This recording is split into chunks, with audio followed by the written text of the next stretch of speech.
नीतीश कुमार ने आज पटना में 10वीं बार मुख्यमंत्री पद की शपथ ली। सम्राट चौधरी और विजय सिन्हा बने डिप्टी सीएम। गांधी मैदान में केंद्र के कई बड़े नेता भी मौजूद रहे। 243 में 202 सीटें जीतकर एनडीए ने 2/3 बहुमत लिया, लेकिन जीत के बाद भी दिल्ली पटना के बीच लगातार बैठकों का दौर चला।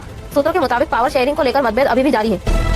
शपथ से पहले मंत्री और चेहरों को लेकर विवाद की खबरें आई। नीतीश की कई मांगों पर तुरंत सहमति न मिलने से नाराजगी बढ़ी।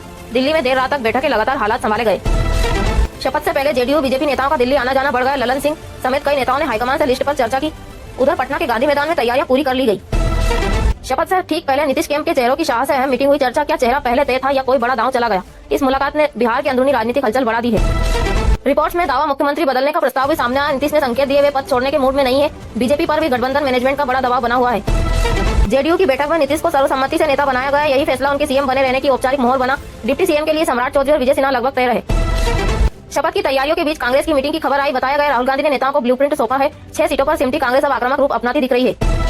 चुनाव आयोग के सीईसी ज्ञानेश कुमार पर नियम बदलने का आरोप लगे। विपक्ष बोला बीजेपी को फायदा पहुंचाने के लिए बदलाव किए गए। अब आयोग की निष्पक्षता पर देश भर में बहस छिड़ गई है। गिनती से पहले कई अहम नियम चुपचाप बदले गए। विपक्ष कहता है इन बदलावों से एनडीए को सीधा फायदा मिला। ईवीएम और एसआईआर की प्रक्रिया पर गंभीर सवाल उठ रहे हैं। कांग्रेस बोली चुनाव जनता और सीईसी के बीच की लड़ाई बन गया। आरोप आयोग की जनता की इच्छा नहीं, किसी और दबाव को माना। अब सबकी नजर आयोग की सफाई पर है।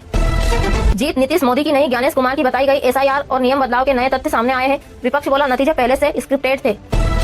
सुप्रीम कोर्ट गवर्नर बिल अनिश्चित काल तक नहीं रोक सकते। कोर्ट ने कहा गवर्नर के पास टाइम लिमिट नहीं, पर बिल लटकाना गलत है।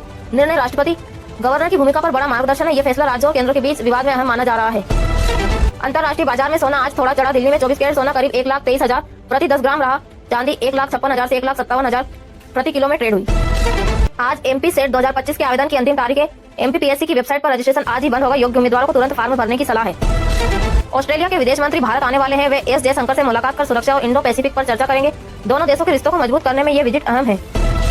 दक्षिण भारत में अगले 48 घंटे भारी बारिश का अलर्ट जारी है। तमिलनाडु, केरल और अंडमान क्षेत्रों में तेज बारिश की संभावना है। उत्तर भारत में कोहरा और दिल्ली में प्रदूषण का असर बढ़ सकता है। दिल्ली में डिजिटल हेल्थ समिट 2025 आयोजित हुआ। इंटरऑपरेबिलिटी और सुरक्षित डिजिटल सिस्टम पर चर्चा हुई। गेन एआई से निगरानी और हेल्थ सर्विसेज सुधारने पर जोर दिया गया।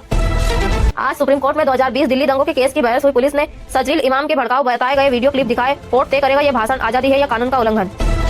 कार्यक्रम में ऐश्वर्या राय का पीएम मोदी के पैर छूने का वीडियो वायरल है। ये साईं बाबा की जन्म शताब्दी कार्यक्रम के दौरान का दृश्य है। फैंस इसे संस्कृति और सम्मान की मिसाल बता रहे हैं।